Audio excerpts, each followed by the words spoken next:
आपली येडे एकादशी लग्न करते. अरे करू नको होऊन जाईन. पैशाची गमेंट आहे. गमेंट कशी ते होऊन जाईन. जावायची येडं निघलं मग एकादशी. तुला जर समजतच नाही माणसं काय म्हणत्या.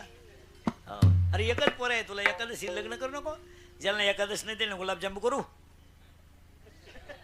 नाही त्यांना खिचडी करू. पण लगीन केलंच त्यानं उतटलं ते सुनच गरोदर निघली. मग महाराज ओवी आहे त्याला 16व्या अध्यायात ओवी. शास्त्र म्हणेल ते सांडावे आणि राज्यही तृण मानावे. शास्त्र सोडलं का दणका बसला. मग एकानं मला कीर्तनात विचारलं जर एकादशीला लग्न केल्यावर जर असं होतंय तर ज्यांनी पुरी पळूनच आणल्या त्यांनी कुठं तिथी पाहिल्या. बंद झाली माझी अक्कल. आपल्या ज्ञानेश्वरीत हे नाही ना. पण ज्ञानेश्वरीत ओवी आहे 17व्या अध्यायात. ऐका ओवी कोणती वारिया